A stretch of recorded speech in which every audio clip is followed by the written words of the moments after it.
In Eastern Europe, in the century after the Peace of Westphalia of 1648, it became apparent that political systems that failed to become more modern might be in danger of going out of existence. In the mid 17th century, most parts of Eastern Europe belonged to one or another of three older, decentralized political organizations: the Holy Roman Empire, the Republic of Poland, and the Empire of the Ottoman Turks. See maps pp. 205 206. All three were loosely organized and increasingly ineffective. They were challenged and gradually superseded by three new and stronger powers: Prussia, Austria, and Russia. These three, by overrunning the intermediate ground of Poland, came to adjoin one another and cover all Eastern Europe except the Balkans, which remained within the Ottoman Empire. It was in this same period that Russia expanded territorially, adopted some of the technical and administrative apparatus of Western Europe, and became an active participant in European affairs. East and West are, of course, relative terms. For the Russians, Germany and even Poland were Western. But for Europe as a whole, a significant though indefinite social and economic line ran roughly along the Elbe River and the Bohemian Mountains to the head of the Adriatic Sea. East of this line, towns were fewer than in the West, human labor was less productive, and the middle classes were less strong. Above all, the peasants were governed by their landlords. From the 16th to the 18th century, in Eastern Europe, in contrast to what happened in the West, the peasants increasingly lost many of their older, feudal-type rights and freedoms. The commercial revolution and widening of the market created a strong merchant class in Western Europe and tended to turn working people into a legally free and mobile labor force. In Eastern Europe, these changes strengthened the great landlords who produced for export and who secured their labor force by the institutions of serfdom and hereditary subjection. The main social unit was the agricultural estate. The lord exploited his estate with uncompensated compulsory labor, or robot, furnished by his people, who could not migrate, marry, or learn a trade except 201 389 as he permitted, and who until the 8th century had no legal protector or court of appeal other than himself. In the East, therefore, the landlords were exceedingly powerful. They were the only significant political class, and the three new states that grew up during this era, Prussia, Austria, Russia, were alike in being landlord states. 23. Three aging empires. In 1648, the whole mainland of Europe from the French border almost to Moscow was occupied by the three large and loosely built structures that have been mentioned: the Holy Roman Empire, the Republic of Poland, and the Empire of the Ottoman Turks. The Ottoman power reached deeply into Europe, to about 50 miles from Vienna, and it extended over what is now Romania and over the Tartars on the north shore of the Black Sea. Even so, its European holdings were but a projection from the main mass of the Ottoman Empire in the Middle East and North Africa. Poland extended from roughly 100 miles east of Berlin to 100 miles west of Moscow, and virtually from sea to sea, in the old phrase of its patriots, from the Baltic around Riga almost to the Black Sea coast. The Holy Roman Empire extended from Poland and Hungary to the North Sea. These three empires were by no means alike. The Holy Roman Empire bore some of the oldest traditions of Christendom. Poland, too, had old connections with Western Europe and Christian religious institutions. Ottoman Turkey was a Muslim power closely connected to the Islamic civilization of the Middle East and filled with peoples who generally lived outside European cultural or religious traditions, despite a long history of Mediterranean trade and commerce. Yet in some ways, the three resembled each other. In all of them, central authority had become weak, consisting largely of collaborations between a nominal head and outlying dignitaries or potentates. All lacked efficient systems of administration and government.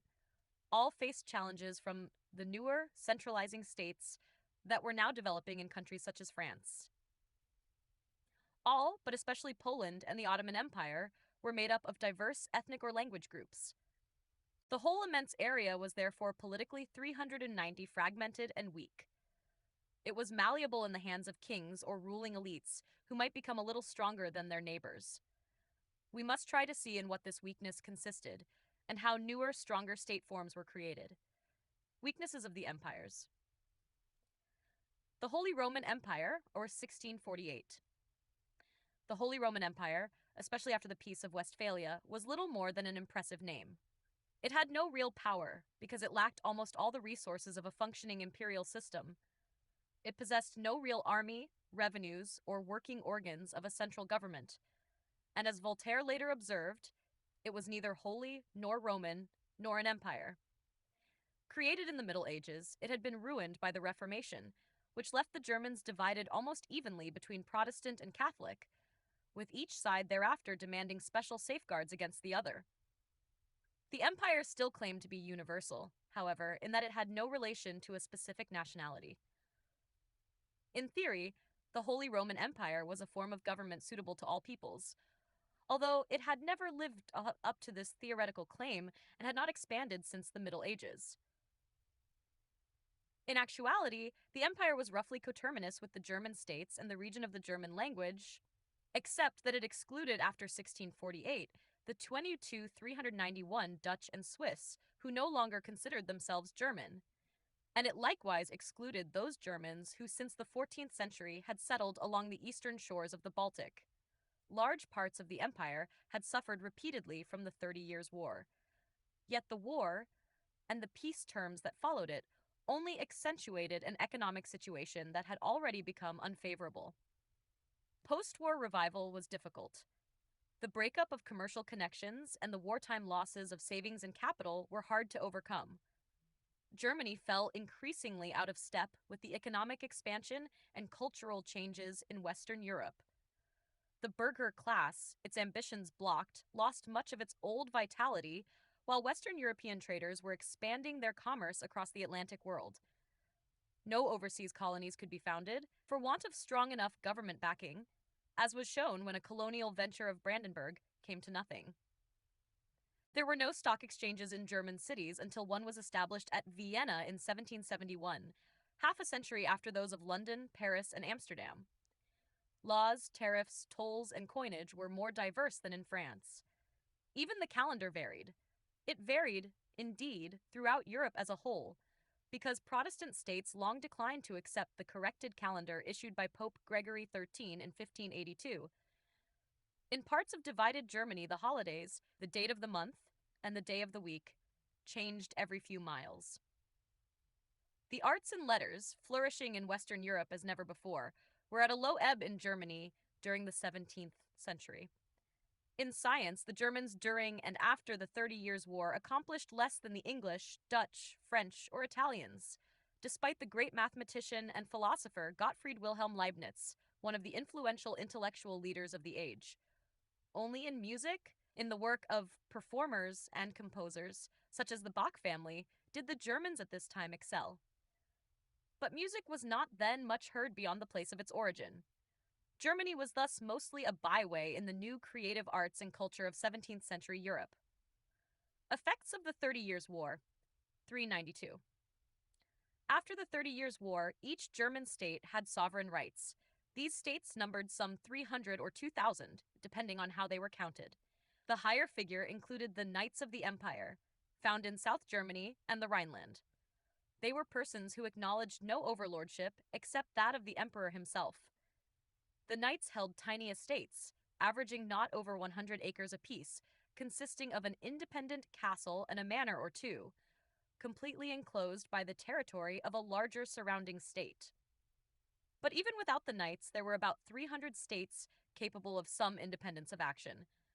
Free cities, abbots without subjects, archbishops and bishops ruling with temporal power, landgraves, margraves, and dukes, and one king, the King of Bohemia. All these states were intent on preserving what were called the Germanic liberties. They were gladly assisted by outside powers, notably but not exclusively France. The Germanic liberties meant freedom of the member states from control by emperor or empire. The rulers of the most important states within the empire elected the emperor. There were 9 electors by the end of the 17th century, and they always required the successful candidate to accept certain capitulations, in which he promised to safeguard all the privileges and immunities of the states. The Habsburgs, though consistently elected after 1438, had none of the advantages of hereditary rulers who passed increasing governmental powers to their heirs. The elective principle meant that imperial power could not be accumulated and transmitted from one generation to the next.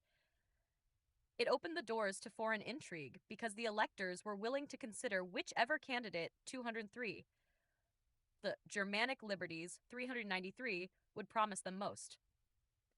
The French repeatedly supported a rival candidate to the Habsburgs. After 1648, they had supporters in the Electoral College, Bavaria, and Cologne being the most consistently pro-French.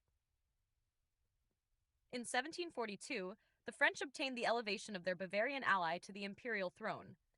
The office of emperor became a political football for Germans and non-Germans alike.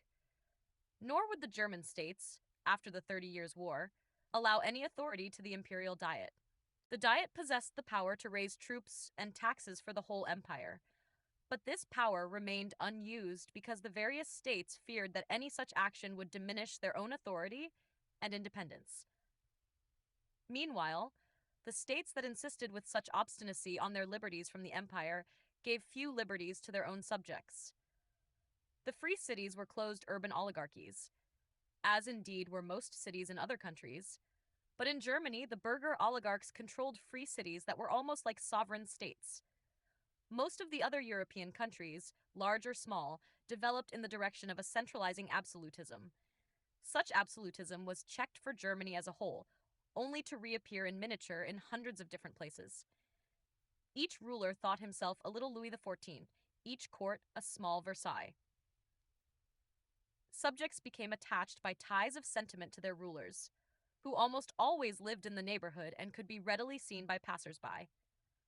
People liked the small courts, the small armies, the gossipy politics, and the familiar officials of their tiny states. And despite all its flaws, the empire had the merit of holding this conglomeration of states in a lawful relation to one another. For a century and a half after 1648, small states existed alongside larger ones, or often totally enclosed within them, without serious fear for their security and without losing their independence. Yet there were many ambitious rulers in Germany after the Peace of Westphalia. They had won recognition of their sovereignty in 1648. They were busily building absolutist monarchies, and they aspired also to expand their dominions. There were other ways of doing this than by devouring their smaller neighbors outright. One was by marriage and inheritance. The empire in this respect was a paradise for fortune hunters. The variety of possible marriages was enormous because of the great number of ruling families. Another outlet for ambition lay in the high politics of the empire. The Wittelsbach family, which ruled in Bavaria, managed to win an electorate in the 30 Years' War. Using this political influence, they consistently placed family members in prominent ecclesiastical posts throughout the Rhineland and attracted support from France, which in turn backed them against the Habsburgs. The Guelph family, ruling in Hanover, schemed for years to obtain an electorate, which they finally extorted from the emperor in 1692. In 1714, they inherited the throne of Great Britain with King George I, preferred by the British as Protestants to their Catholic Stuart cousins. The Hohenzollerns, electors of Brandenburg, inherited territories as far apart as the Rhine and Vistula rivers. 394, Central and Eastern Europe, 1660 to 1795. The upper panel of this map indicates boundaries as of 1660, the lower panel those of 1795, by which time the Ottoman Empire had been pushed back toward the Balkans and the Republic of Poland had been destroyed by Prussia, Austria, and Russia. Both panels show the evolving social border between the eastern and western agrarian zones, running from the mouth of the Elbe River into central Germany and down to Trieste. East of this line, from the 16th to the 18th centuries, the peasants sank toward a new kind of serfdom in which they rendered forced labor to their lords on large farms. West of the line, the peasants owed little or no forced labor and tilled small farms that they owned or rented. This line marks a somewhat imprecise but significant social boundary that would also have an important influence on the political and economic history of modern Europe. This complex area is also shown in simplified form on p. 206. 205, 395 aging empires and new powers. The left panel shows the three aging empires that occupied much of Central and Eastern Europe in the 17th century. Though maintaining themselves with growing difficulty under modern conditions, the Polish Republic lasted until 1795, the Holy Roman Empire until 1806, and the Ottoman Empire until 1923. Meanwhile, beginning in the 17th century, the political leadership in this area was assumed by three rising monarchical states that were developing new institutions such as standing armies and professional bureaucracies. These reorganizing states were the Austrian Empire of the Habsburgs, the Prussian Kingdom of the Hohenzollerns, and the Russian Empire of the Romanovs. They are shown in the right panel. All three figured prominently in the affairs of Europe for over 200 years, and all would perish in the First World War, 1914 to 1918. 396, the half-century after the Peace of Westphalia, was thus a highly critical period in Central Europe. The situation in Germany was fluid. No one could tell which, if any, of the half-dozen chief German states would emerge in the lead. Nothing was crystallized. Anything might happen. Two states definitely came forward after 1700, built by the skill and persistence of their rulers, Austria and Prussia. It is a curious and revealing fact that neither really had a political or cultural name of its own. They were for a long time known most commonly as houses, the House of Austria or Habsburg, and the House of Brandenburg or Hohenzollern. Each house put together a certain combination of territories. Each would have been as willing to possess any other territorial combination had the course of events been different. By extension of meaning, one came to be called Austria, which for centuries had been simply an archduchy on the upper Danube. The other, Prussia, for centuries had meant only a certain stretch of the Baltic coast. To these two expanding states we shall shortly turn. Austria and Prussia. The Republic of Poland about 1650. Running almost 1,000 miles eastward from the Holy Roman Empire in the middle of the 17th century lay the vast tract of the Republic of Poland, called a republic because its king was elected and because the political classes took pride in their constitutional liberties. 206. Its vast size was one cause of its internal peculiarities. No administrative system could have kept up with the expansion of its frontiers, so that a large degree of freedom had always been left to outlying lords. In addition, this geographical expansion had given the Republic of Poland a heterogeneous population with diverse cultures, languages, and religions. Count Stanislas Potocki by Jacques-Louis David, French, 1748-1825. This portrait of a well-known 18th century Polish nobleman, painted by David in 1781, expresses the sense of independent grandeur that characterized the Polish aristocracy for several centuries in the early modern era. 397. Eric Lessing, Art Resource, NY. The Polish state was a far more recent and less substantial creation than the Holy Roman Empire. It was made up of two main parts: Poland proper, the Kingdom of Poland, in the west and the Grand Duchy of Lithuania in the east. They had been joined by a union of their crowns. See maps, pp. 205-206. Only in the west was there a large Polish population. The Duchy of Prussia, a fief of the Polish crown, was peopled mainly by Germans. Further east, a Byelorussian and Ukrainian peasantry was subject to a scattering of Polish and Lithuanian landlords. 207 Poland and Lithuania. 398. Even in Poland itself, the town population was not generally Polish in its language or culture. Most townspeople were Germans and Jews. The Jews spoke Yiddish, derived from German, and were very numerous because a king of Poland in the later Middle Ages had welcomed Jewish refugees fleeing from anti-Jewish violence in Germany. They lived in separate communities with their own law, language, and religion, forming large, vibrant islands of Orthodox Jewish life in the Gentile Ocean. The Germans, too, held to their own linguistic and cultural traditions, resisting assimilation to the communities that surrounded them. An unsurpassable barrier thus existed between town and country. There was no national middle class. The official and political language was Latin. Roman Catholicism was the leading religion.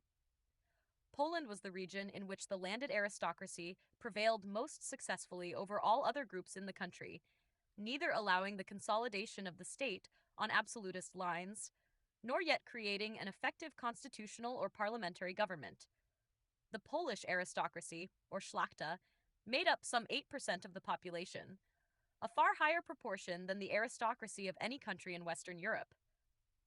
On this ground, the Old Polish Kingdom has sometimes been considered, especially by later Polish nationalists, as the possessor of an early form of democracy. The aristocracy were sticklers for their liberties, which resembled the German liberties in that they consisted largely of a fierce suspicion of central authority and were a perpetual invitation to foreign interference. As in the Holy Roman Empire, the monarchy was elective, and the king, upon election, had to accept certain contractual agreements, which, like the German capitulations, prevented the accumulation of monarchical authority. The Poles were too politically divided to accept one of their own number as king. So, from 1572 to the extinction of Poland over 2 centuries later, there were only 2 native Polish kings who reigned for any length of time. One of these kings was the national hero John Sobieski, who led a decisive campaign against the army of the Ottoman Empire during the 1680s. Weakness of central government, 399. As in Germany, the central diet was ineffective, so the centers of political action were local. The aristocracy met in 50 or 60 regional diets, turbulent assemblages of warlike gentry, in which the great lords used the lesser lords for their own purposes. The central diet, from which the towns were excluded, was a periodic meeting of emissaries, under binding instructions from the regional diets. It came to be recognized as one of the liberties of Poland that the central diet could take no action to which any member objected. Any member, by stating his unalterable opposition, could oblige a diet to disband. This was the famous liberum veto, the free veto, and to use it to break up a diet was called exploding the diet. The first diet was exploded in 1652. Of 55 diets held from that year to 1764, 48 were exploded. Government under these conditions became a paralyzing stalemate. The monopoly of law and force, characteristic of the modern state, failed to develop in Poland. The King of Poland had practically no army, no law courts, no officials, and no income. The nobility paid no taxes, and no institution had the authority or power to make reforms. By 1750, the revenues of the King of Poland were about 1/13 those of the Tsar of Russia and 1/75 those of the King of France. Armed force was in the hands of a dozen or so aristocratic leaders, who also conducted their individual foreign policies, pursuing their own adventures against the Turks, or bringing in Russians, French, or Swedes to help them against other Poles. The landlords became local monarchs on their manorial estates. The mass of the rural population fell deeper into a serfdom scarcely different from slavery, bound to compulsory labor on estates resembling plantations, with 208 pressures on Poland. The Ottoman Empire, about 1650, 400 police and disciplinary powers in the hands of the lords, and with no outside legal or administrative system to set the limits of exploitation. The huge expanse comprised under the name of Poland was, in short, a political vacuum, and as more powerful centers developed, notably around Berlin and Moscow, the push against the Polish frontiers became steadily stronger. It was facilitated by the Poles themselves. As early as 1660, the East Prussian fief became independent of the Polish crown. As early as 1667, the Muscovites reconquered Smolensk and Kiev. Already there was confidential talk of partitioning Poland, which, however, was deferred for a century. Much of the history of modern Europe would have been different had the 17th century Republic of Poland held together or built a more powerful, centralized state. There may have been no Kingdom of Prussia and no Prussian influence in Germany, nor would Russia have become the chief Slavic power or reached so far into Central Europe. The Ottoman state, the third of the 3 multicultural empires that together spread over so much of Central and Eastern Europe, was larger than either of the others, and in the 17th century it was much more solidly organized and powerful. In 1529, the Ottoman Turks had attacked Vienna and seemed about to move into Germany, where the bitter conflicts of the Lutheran Reformation were then dividing and distracting the German princes. To most people in Europe, the Turks were a mystery as well as a commercial rival or a looming military threat. We have seen, for example, how Philip II of Spain sent his navy to wage war against Ottoman forces in the Mediterranean during the 16th century. But Turkish culture and institutions were still not well known in Europe. The Turks had lived originally in Central Asia, from where they migrated into Anatolia during the Middle Ages and eventually conquered Constantinople in 1453. They were Muslims who drew much of their Islamic civilization from the Arabs and Persians, whom they had also conquered and with whom they had developed extensive cultural and economic exchanges over several centuries.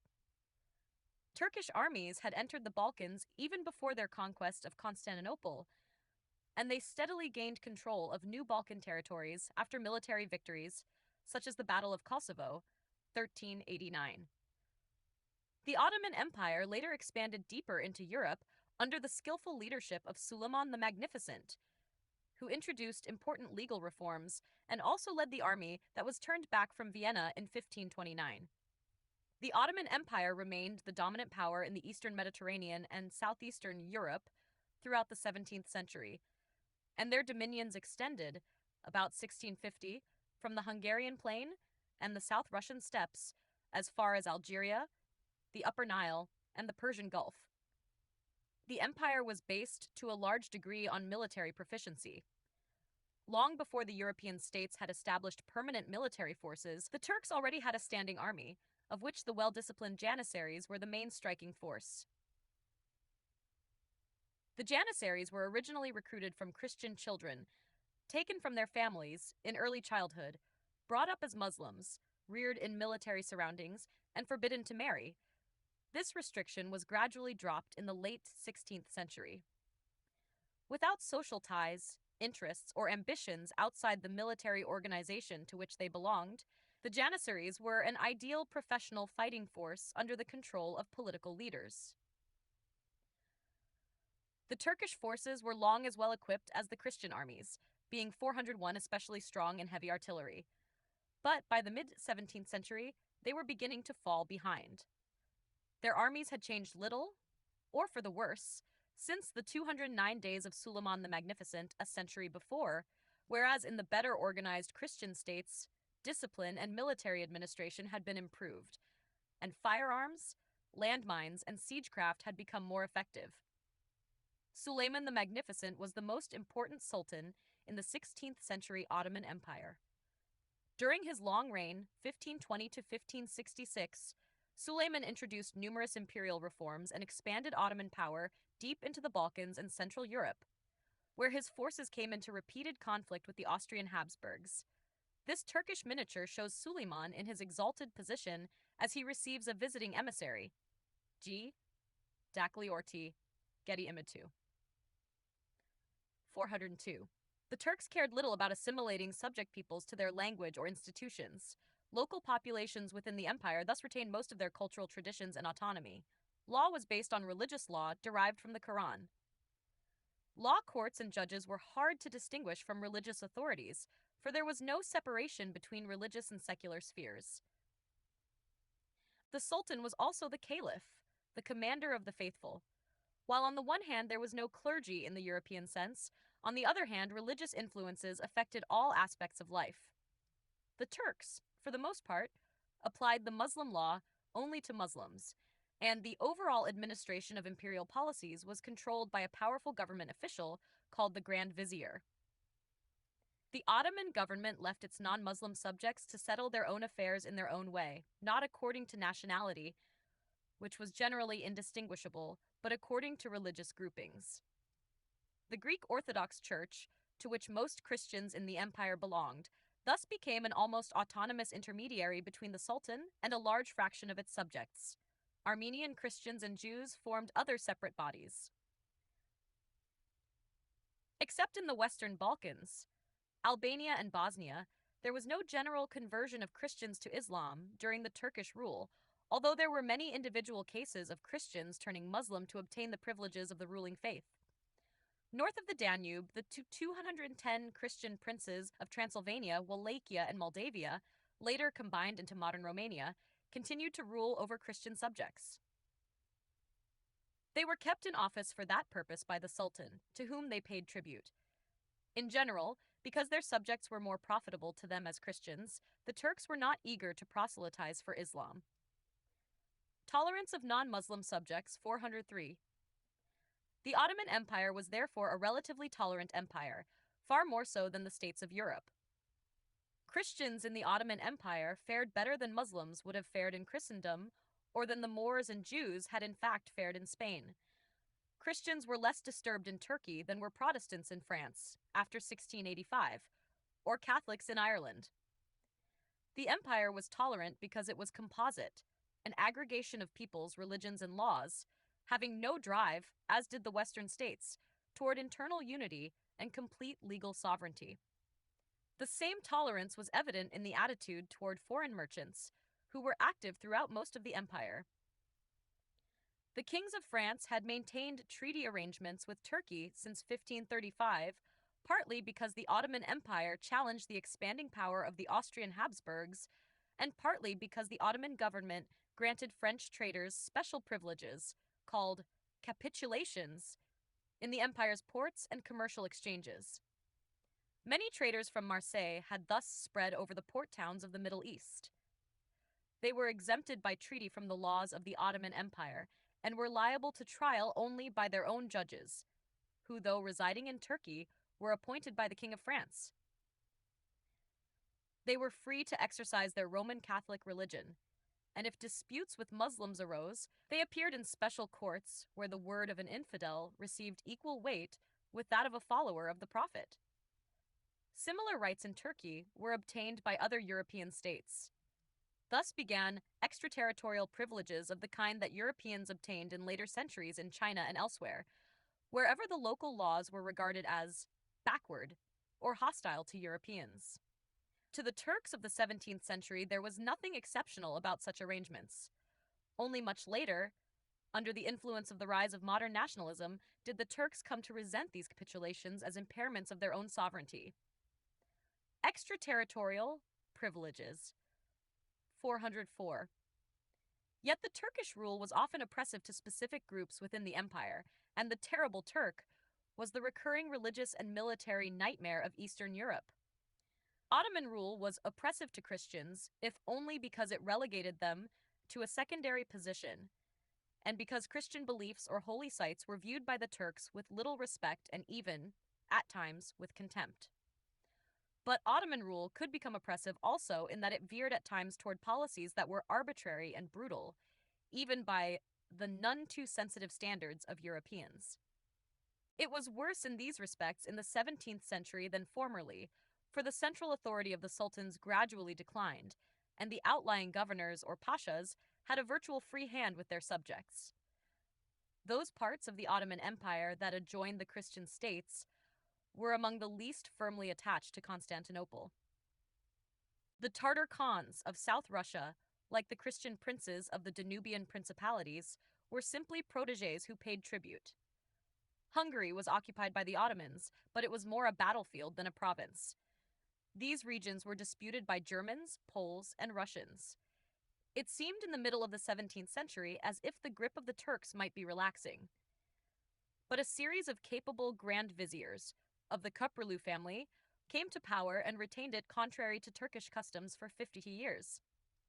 Under them, the empire again launched a military campaign to expand into the Habsburg lands in Central Europe.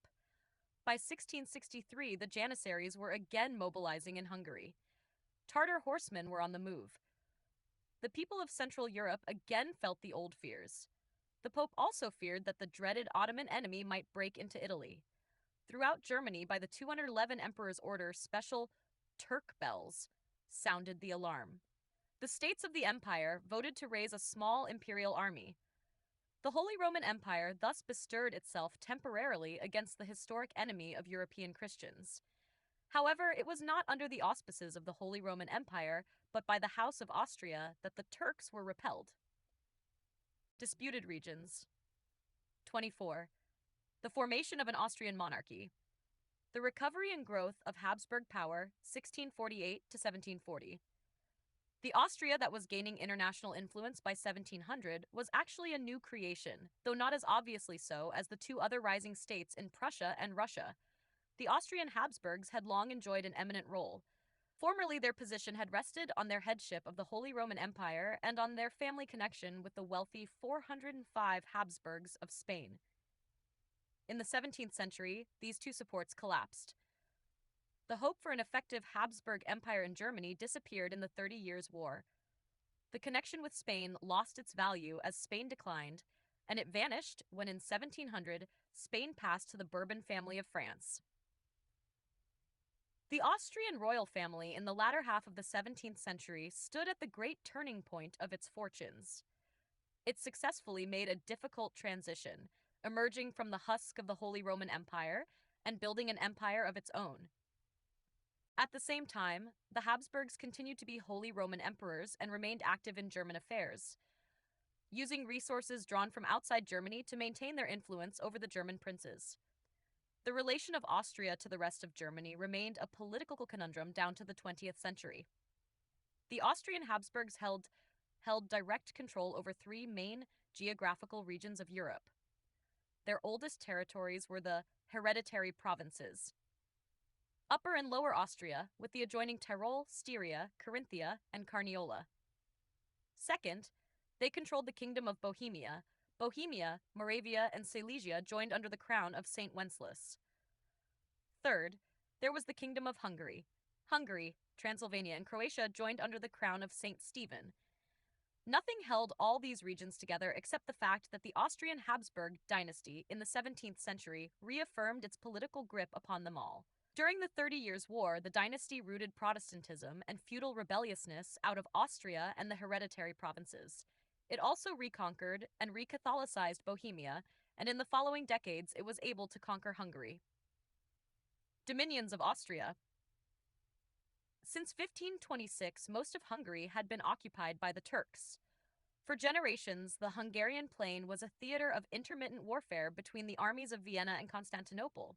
The struggle had flared up again in 1663, when, as noted earlier, the armies of the Ottoman Empire began to move up the Danube. A mixed force, assembled from the 406 Empire and its various European allies, stopped this advance and obliged the Turks in 1664 to accept a 20-year truce. But Louis XIV, who in these years was busily dismembering the western frontier of the Holy Roman Empire, stood to profit greatly from an Ottoman diversion on the Danube. He incited the Turks, old allies of France through common hostility to the Habsburgs, to resume their assaults, which they did as the 20-year truce came to a close. In 1683, a large Turkish army reached Vienna and set up an extended siege of the city. The Turks again, as in 1529, threatened to break through to the main centers of German culture and political power. The garrison and people of Vienna, greatly outnumbered, held off the besiegers for 2 months, enough time for a defending force 212-407 to arrive from other parts of Eastern Europe. Both sides showed the international character of the conflict. The Turkish army included Christians, Romanian and Hungarian, the latter in rebellion against Habsburg rule in Hungary. The anti-Turkish force was composed mainly of Poles, Austrian dynastic troops, and Germans from various states of the Holy Roman Empire. It was financed largely by Pope Innocent II. It was commanded in the field by the Habsburg general, Duke Charles of Lorraine, who hoped to protect his inheritance on the eastern borders of France from annexation by Louis XIV, and its higher command was entrusted to John Sobieski, King of Poland. Sobieski contributed greatly to the victory of the Habsburg allies at the Battle of Vienna, which broke the Ottoman siege and also was the last great military effort of the moribund Republic of Poland. After the Turks abandoned their siege, a general anti-Turkish counteroffensive developed across southeastern Europe. Armed forces of the Pope, Poland, Russia, and the Republic of Venice joined with the Habsburgs in new campaigns. It was in this war, in fighting between Turks and Venetians, that the Parthenon at Athens, which had survived for 2,000 years, but which the Turks now used as a citadel for storing ammunition, was severely damaged when a Venetian bombardment set off an explosion of the Turkish munitions. Vienna besieged by the Turks. The Habsburgs had the good fortune to obtain the services of a man of remarkable talent, Prince Eugene of Savoy. Eugene, like many other servants of the Austrian house, was not Austrian at all. He was in fact French by origin and education, but like many aristocrats of the time, he was an international personage. More than anyone else, he was the founder of the modern Austrian state. Distinguished both as a military administrator and as a commander in the field, he led the Habsburg forces to a decisive victory in 1697 at the Battle of Zenta, driving the Ottoman forces out of Hungary. At the Peace of Karlowitz, 1699, the Turks yielded most of Hungary, together with Transylvania and Croatia, to the Habsburg house, and the Ottoman Empire was pushed back permanently into Romania and the Balkans. Prince Eugene of Savoy 408. The Habsburgs were now free to pursue their ambitions in the West. They entered the War of the Spanish Succession to win the Spanish crown, but they had to content themselves by the Treaty of Rastatt in 1714 with the annexation of the old Spanish Netherlands and with Milan and Naples. Prince Eugene, freed now in the West, again turned eastward. Never before or afterward were the Austrians so brilliantly successful. Eugene captured Belgrade and pushed through the Iron Gate into Wallachia. But the Ottoman Empire was by no means helpless, and Turkish armies later drove the Austrians from much of the Balkan territory they had recently occupied. The Peace of Belgrade, 1739, drew a new frontier that on the Austrian side remained unchanged until the 20th century. The Turks continued to hold Romania and the whole peninsula except Catholic Croatia, which was incorporated into the Habsburg Empire. The Habsburg government, to open a window on the Mediterranean, developed a seaport at Trieste. Meanwhile, the Ottoman Empire remained an important contributor to the cross-cultural exchanges, contacts, and conflicts that constantly influenced the political and economic life of every European country in the Mediterranean world. The Austrian monarchy by 1740. Thus, the royal house of Austria, in 2 or 3 generations after its humiliation at the Peace of Westphalia, acquired a new empire of considerable proportions. Though installed in the southern Netherlands and Italy, it was essentially an empire of the middle 213 Danube, with its headquarters at Vienna in Austria proper, but possessing also the sizable kingdoms of Hungary and Bohemia. Though German influence was strong, the empire was impressively international. At the Habsburg court, and in the Habsburg government and army, the names of Czech, Hungarian, Croatian, and Italian noblemen were common. When nationalist movements later swept over Europe in the 19th century, the empire was denounced as tyrannical by Hungarians, Croats, Serbs, Romanians, Czechs, Poles, Italians, and even by some Germans, whose national ambitions were blocked by its existence. In more recent times, disillusioned by nationalism in Central and Eastern Europe, some historians tended to romanticize unduly the old Habsburg monarchy, noting that it had at least the merit of holding many discordant peoples together. 409, the Austrian Habsburgs mobilized a large force of military allies, including Polish troops under King John Sobieski, to repel the Turkish army that besieged Vienna in 1683. This painting by Franz Geffels, 1635 to c. 1699, portrays the final, decisive clash that forced the Turks to abandon their siege of the city. DEAG, Dagli Ortai, Getty Images. The empire was based on a cosmopolitan aristocracy of landowners who felt closer to each other, despite differences of language, than to the laboring masses who worked on their estates. Not for many years until after 1848 did the Habsburg government really touch these rural masses. It dealt with the landed class and with the relatively few cities, but it left the landlords to control the peasants. The old diets, or assemblies, survived in Bohemia, Hungary, and the Austrian provinces. No diet was created for the empire as a whole. The regional diets were essentially assemblages of landlords, and though they no longer enjoyed their medieval freedoms, they retained powers over taxation and administration and a sense of constitutional liberty against the crown. So long as they produced taxes and soldiers as needed, and accepted the wars and foreign policy of the ruling house, no 214 questions were asked at Vienna. Religion was a different matter, however, for the Habsburgs forcefully repressed the Protestantism that had spread widely across both Bohemia and Hungary. Many of the estates of Protestant nobles and rebels were confiscated, giving the Habsburgs 410 valuable lands with which to reward soldiers and supporters from all parts of Europe. An increasingly heterogeneous population of Germans, Croats, and Serbs settled in Habsburg territories, especially in Hungary. Meanwhile, the peasants remained in or reverted to serfdom. The International Habsburg Empire. The growth of the Austrian monarchy, 1521 to 1772. The map shows the main body of the Austrian monarchy as it evolved in the 18th century and endured until the collapse of the empire in 1918. There were three main parts. 1. A nucleus, composed of Austria and adjoining duchies, often called the hereditary provinces. 2. The lands of the Bohemian crown, which became Habsburg in 1526, and where the Habsburgs reasserted their power during the 30 Years' War. And 3. The lands of the Hungarian crown, where at first the Habsburgs held only the segment called Imperial Hungary, the rest remaining within the Ottoman Empire until the Habsburgs gained almost full control in 1699. In the first partition of Poland, 1772, the Habsburgs annexed Galicia. Silesia was lost to Prussia in 1740. Despite the concerted political, religious, and military policies of the Habsburg rulers, the Austrian Empire was still a collection of territories held together by a political allegiance to the same Habsburg monarch. Inhabitants of Austria proper considered their ruler as Archduke. 411 Bohemians saw in him the King of Bohemia. Magyars, the Apostolic King of Hungary. Each country retained its own law, diet, and political life, all of which 215 made it difficult or impossible for the Habsburgs to establish laws and institutions that would be accepted in all the territories they ruled. No shared national feeling in the people held these regions together, and even the several aristocracies were joined only by common service to the Habsburgs. For the empire to exist, all crowns had to be inherited by the same person.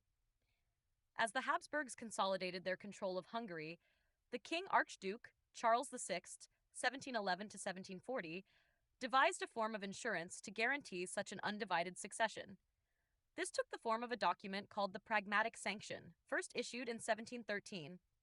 This document proposed that every diet in the empire and the various archdukes of the Habsburg family would agree to regard the Habsburg territories as indivisible and to recognize only the Habsburg line of heirs. The matter became urgent when it developed that Charles would have no male heir. The direct male line of the Austrian Habsburgs, as of the Spanish a few years before, was about to become extinct. But Charles did have a daughter, Maria Theresa, and he gradually won acceptance of the Pragmatic Sanction by all parts of his empire and all members of his family.